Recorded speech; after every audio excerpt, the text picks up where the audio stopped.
과연 우리는 이대로 괜찮은 걸까요? 세계를 파멸시킬 무서운 재앙 19, 19일 공개합니다. I'll be back. 영화 터미네이터 2는요.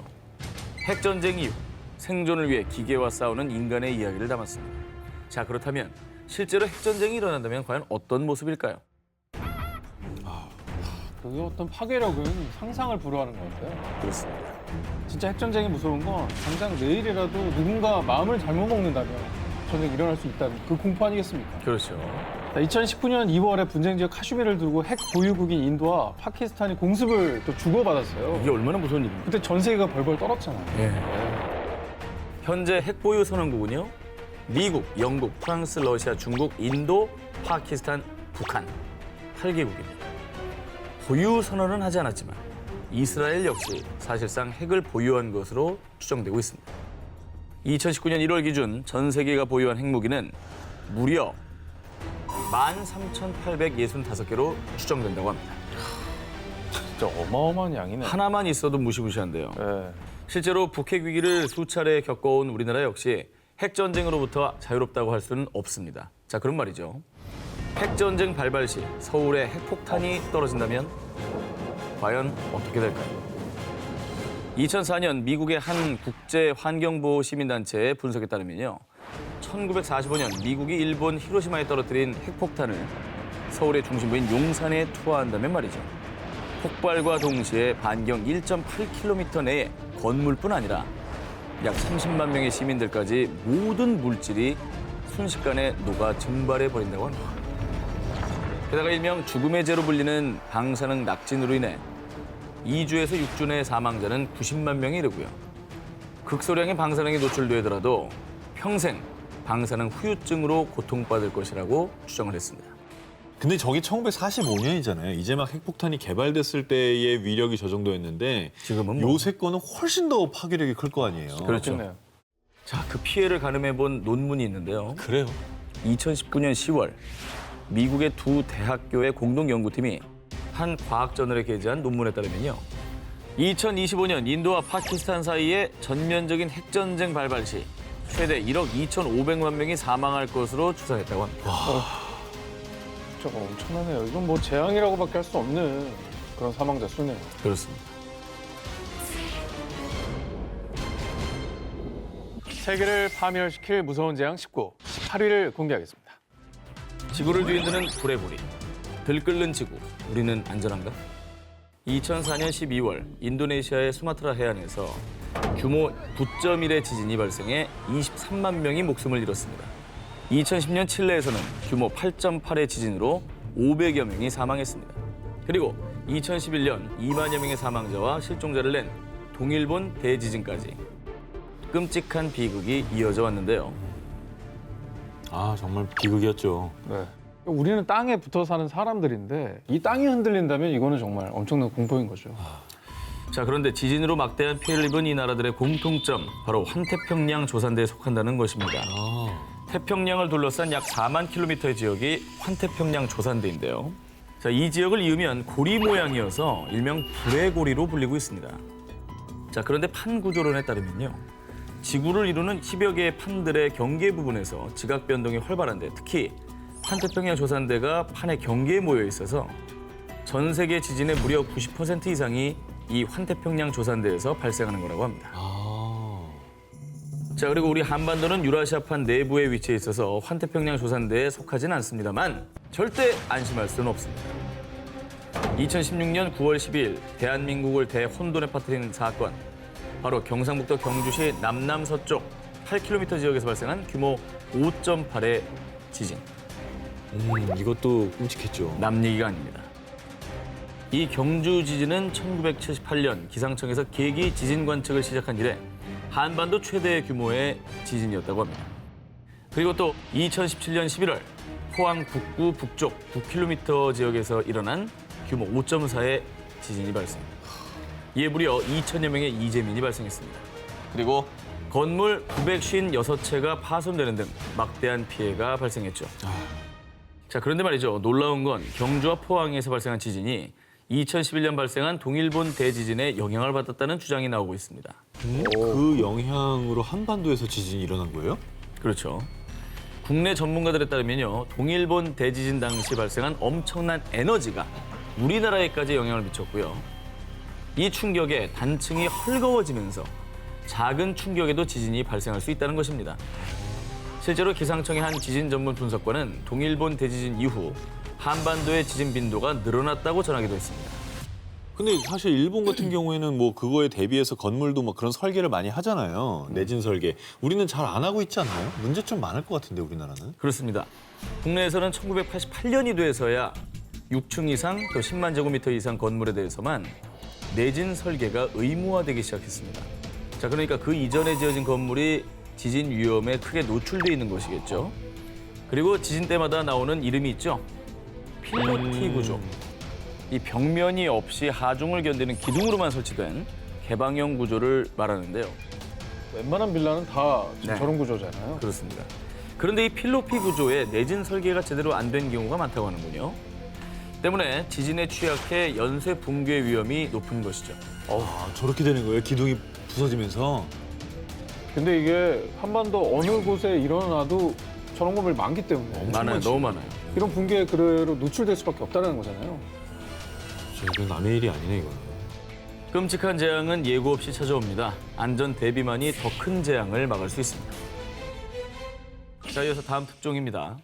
자, 불의 고리의 공포, 지진이 전부가 아닙니다. 지난 12월 9일 뉴질랜드를 공포에 몰아넣은 소식. 뉴질랜드 화이트 아일랜드 화산 폭발. 불의 고리. 환태평양 조산대에 속하는 뉴질랜드의 화이트 아일랜드에서 예고도 없이 화산이 폭발해서 21명이 숨지는 사건이 발생했습니다. 하늘을 거의 뒤덮었네요. 아, 저거 너무 무섭다. 그런데 더 심각히 우려가 되는 건요. 뉴질랜드 화이트 아일랜드 화산 폭발 이후 환태평양 조산대 이 불의 고리의 활동이 심상치 않다는 분석이 쏟아진 것입니다. 뉴질랜드에 이어서 1월 9일 멕시코 수도 멕시코시티 인근의 포포카테페틀 화산이 폭발. 이어서 1월 12일에는 필리핀의 탈 화산에서 무려 15km 높이의 화산재 기둥이 치솟으며 분화해서 수천 명이 대피하고 수도권 일대가 마비되는 상황까지 벌어졌습니다. 그러니까 이게 한 달 사이에 말씀하신 대로 3번이나 큰 화산이 폭발을 한 거잖아요. 그렇습니다. 자, 현재 지구상에 있는 활화산은 약 850여 개로 집계가 되고 있습니다. 이 중에 무려 약 75%가 환태평양 조산대에 밀집해 있어서 이 공포감은 더 이루 말할 수가 없는 상황입니다. 진짜 뭐 다 우리나라 근처에 있네요. 네. 아니 최근에 그래서 그 영화도 히트했잖아요. 그 백두산 폭발을 주제로 했던 영화 백두산. 이거를 보면은 아, 정말 만약에 저런 일이 일어나면 어떻게 될까? 우리나라는 그래서 화산 폭발 가능성이 있는 거예요? 자, 아까 말씀드린 대로 이제 한반도는 불의 고리, 환태평양 조산대로부터 비켜나 있긴 하지만요. 결코 안전지대는 아닙니다. 실제로 946년 발생한 백두산 폭발은요. 지구 역사상 가장 큰 화산 폭발로 꼽히는데요. 당시 방출된 화산 에너지는요. 히로시마 원자폭탄 에너지의 무려 16배, 동일본 대지진의 무려 4배에 해당될 것으로 추측된다고 합니다. 아, 진짜 그럼 정말 사상 최악의 화산 폭발이었네. 그죠. 실제로 여러 전문가들은요, 백두산이 우리에게 신호를 보내고 있다고 주장을 하고 있습니다. 2003년부터 백두산에서 균열과 산사태가 발생하기 시작을 했고요. 또 2004년 백두산의 한 계곡 인근에서 말라 죽은 나무들이 관찰됐는데 전문가들은 이를 지하에서 표출된 유독가스를 주된 요인으로 추정을 하고 있습니다. 아, 무섭다. 근데 백두산 화산 전조 현상이라고 우리가 생각하게 된다면 야, 이거는 막을 수가 없잖아요. 그렇죠. 이거 만약에 정말 폭발하면 어떻게 되는 거예요? 국내 한 전문가는요, 만약에 946년에 일어난 백두산 분화의 단 1% 수준의 분화만 일어나도 북한의 함경도와 양강도 지역의 300만여 명의 주민이 재해 영역에 포함이 되고 천지 아래 이산화탄소가 분출되면 반경 50km 내에 있는 사람과 동물들이 무방비로 질식사할 수 있다고 추정을 했습니다. 아, 진짜 무섭다. 지하 깊은 곳에서 여전히 들끓고 있는 마그마.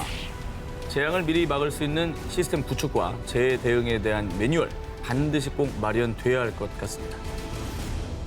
세계를 파멸시킬 무서운 재앙 19, 16위 공개합니다. 뇌를 파괴하는 살인, 목몸. 2015년 8월 미국 텍사스주 육상 선수인 14살 마이클 존 라일리 주니어는 샘 휴스턴 주립공원의 한 호수에서 수영 훈련을 했는데요. 그런데 수영 훈련을 마치고 며칠 뒤 아, 머리가 왜 이렇게 아프지? 아, 자, 마이클은 계속되는 두통과 고열에 시달리다 가족과 함께 병원을 찾았는데요. 이때 의사가 내린 청천벽력 같은 진단. 아, 마이클에게 남은 시간이 얼마 없습니다. 자, 급작스럽게 시한부 선고를 받은 마이클은 두통을 호소한 지 불과 17일 만에 결국 세상을 떠나고 말았습니다. 뭐죠? 아니 뭐 운동선수면 몸도 건강했을 텐데. 나이도 어렸어요. 평소 지병이 있었던 거 아닙니까? 자, 마이클의 갑작스러운 사인은 일명 뇌를 먹는 아메바, 파울러 자유 아메바 때문이었는데요. 아메바요? 네? 뇌 속에 있나요? 뇌를 먹어요? 그렇습니다. 자, 몸 전체가 한 개의 세포로 되어 있는 단세포 동물 아메바. 그 종류가 40여 가지에 이르는데요. 그 중에서도 파울러 자유 아메바는 10에서 20 마이크로미터, 눈에 보이지 않을 정도로 아주 작고 가느다란 미세먼지만한 크기로요. 주로 따뜻한 담수에 서식하는데요. 이 파울러 자유 아메바가 있는 물이 피부에 닿거나 물을 마신다고 해도 인체에 큰 영향은 없지만요. 그러나 문제는 이 아메바가 코를 통해 들어갔을 경우입니다. 코 속으로 들어간 파울러 자유 아메바는 코 점막을 뚫고 후신경을 따라 뇌로 이동하는데요. 정말 끔찍하게도 뇌에 침투한 아메바는 뇌세포를 갉아먹고 뇌세포를 괴사시킨다고 합니다. 아, 무섭네요. 그야말로 뇌를 파먹는다는 얘기죠. 자, 이러는 동안 몸에서는 어떤 증상이 일어나느냐. 자, 초기에는 심한 두통과 고열 등의 증상이 나타나다 전뇌가 파괴되면서 균형 감각을 상실하고 발작을 일으키다 혼수 상태에 빠지고 그러다 결국에는 수일 내에 사망에까지 이른다고 합니다. 그래서 파울러 자유 아메바의 치사율은 무려 95% 이상. 실제로 미국 질병통제예방센터에 따르면 1962년부터 2018년 사이 미국에서 아메바 감염자 145명 중 생존자는 단 4명에 불과했다는데요. 야, 걸리면 뭐 없네요. 치사율이 너무나 공포스러운 수준이죠. 아니, 근데 너무 무서운 게 나도 모르게 당하는 거잖아요. 그리고 담수에 서식하면 우리나라에도 이제 담수가 많으니까. 자, 과연 그럴까요? 네. 안타깝게도 그렇습니다. 아, 그래요? 자, 국내 아메바 전문가들은 우리나라 토양이나 물에서도 뇌를 먹는 아메바는 얼마든지 서식할 수 있다라며 경각심을 당부하고 있는데요. 토양이나 담수에 서식하는 가시 아메바는요, 사람의 눈을 통해 감염되는 경우 각막염뿐만 아니라 심하면 실명까지, 또 피부의 상처를 통해 감염이 될 경우 뇌수막염을 일으켜 사망에까지 이르게 하는데요. 실제로 우리나라에서 이 가시 아메바로 인한 사망자가 2명이나 발생한 바가 있다고 합니다. 야, 이 뇌 먹는 아메바는요, 아직까지 효과적인 치료약이 없다고 합니다. 그래서 미국 질병통제예방센터에서 파울러 자유 아메바 감염을 막기 위한 주의사항을 발표했는데요. 수온이 높은 담수에서는 가급적 수영을 피하고요. 또 수영을 하실 때 꼭 코마개를 착용할 것을 당부하고 있습니다. 코막에. 기왕이면 뭐 코도 막으시고요. 그리고 수경도 잘 좀 착용을 하셔야 될 것 같습니다. 자, 세계를 파멸시킬 무서운 재앙 19, 15일 공개합니다. 세계를 덮친 개미와의 전쟁. 지난 2017년 9월에 전해진 충격 보도. 한반도 생물 안보 위협. 한반도를 덮친 위협적인 존재는 바로 붉은 불개미였습니다. 어찌나 피해가 극심했는지 살인개미로까지 불렸던 녀석입니다. 붉은 불개미, 크기는 약 2.5에서 6mm에 불과합니다. 하지만 꼬리 부분에 치명적인 독성 성분인 솔레놉신이 포함된 날카로운 침이 있는데요. 이 침에 쏘이면 마치 화상을 입은 듯 심한 통증이 일어나고요. 심할 경우에는 호흡곤란과 의식 장애 등의 쇼크 증상을 유발, 자칫 사망에까지 이를 수가 있습니다. 야, 이 남미가 원산지인 붉은 불개미는요, 현재 세계 자연보호연맹에서 지정한 세계 최악의 외래 침입종 중에 하나입니다. 1930년대 미국을 시작으로 호주, 뉴질랜드, 필리핀, 일본, 중국 등 전 세계로 계속 확산되고 있는데요. 정말 무서운 녀석인 게 이 붉은 불개미가요, 식물의 씨는 물론이고요, 심지어 새 둥지를 공격해서 어린 새를 잡아먹기까지 합니다. 와, 이 식성이 어마어마해요. 아니, 새를 어떻게 먹어? 자, 또 붉은 불개미가 집을 지은 농경지는 식물이 뿌리를 내리지 못합니다. 이 생태계에도 막대한 피해를 끼치는데 2017년 부산항에서 국내 최초로 붉은 불개미 천여 마리가 발견됐을 때 핵폭탄이 핵폭탄. 검역 당국은 즉각 소독 조치를 실시, 개미 유인용 트랩 160여 개를 설치하고요. 대대적으로 정밀 조사에 나섰는데요. 하지만 8개월 뒤인 2018년 5월 또다시 부산항에서 발견됐고요. 그 뒤에 인천항, 평택항 등에도 등장. 그리고 심지어는 항구를 넘어 내륙까지 침범했는데 대구 아파트 건설 현장에서 붉은 불개미 830여 마리가 발견되게 됐습니다. 이때 발견된 것 중에는 번식 능력 있는 여왕개미도 있었다고. 아, 그놈이 문제네. 엄마가 있었어? 그렇죠. 지금도 어딘가에서 우리를 노리고 있을 붉은 불개미. 더 이상 피해가 발생하지 않도록 확실한 조치가 필요할 겁니다. 세계를 파멸시킬 무서운 재앙 19, 14위를 공개하겠습니다. 죽음을 부르는 살인 모범. 2018년 4월 20일 남을 채취하던 60대 여성 사망. 2019년 8월 26일 산에서 풀을 벤 후 고열에 시달리던 80대 남성 사망. 왜 그러죠? 자, 이들이 사망을 한 이유 바로 공포의 살인 진드기 때문입니다. 작지만 어마무시한 이 녀석의 이름은 참진드기인데요. 참진드기 중에서도 SFTS 바이러스를 보유한 참진드기에 감염되면요. 6일에서 14일간의 잠복기 이후 고열, 구토, 설사를 하다 심한 경우에는 콩팥 등 여러 장기가 제 기능을 잃는 다발성 장기 부전이나 혼수 상태에 빠져 사망에 이르기까지 한다고 합니다. 진짜 무서운 놈이네. SFTS 바이러스 감염자는 2011년 중국에서 처음 확인됐고요. 이 살인 진드기는 중국을 시작으로 일본과 우리나라에까지 발견. 이 살인 진드기가 있는 곳은 주로 산의 풀숲이나 잔디밭에 서식하고 있다가 사람이나 동물에게부터 감염을 시키는데요. 아, 이 풀숲이나 잔디밭을 아예 안 들어갈 수도 없고. 봄에 또 조심해야 돼요. 네. 그런데 또 조심해야 될 건요. 단순히 숲이나 잔디밭을 피한다고 감염을 막을 수 있는 게 아닙니다.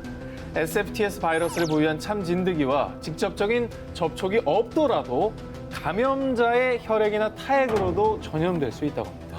타액으로도. 그렇습니다. 그리고 2017년 일본에서는 참진드기에 물려 SFTS 바이러스에 감염된 반려견의 타액을 통해 사람이 감염된 사례도 있다고 합니다. 치사율이 무려 30%에 달하는 SFTS 바이러스.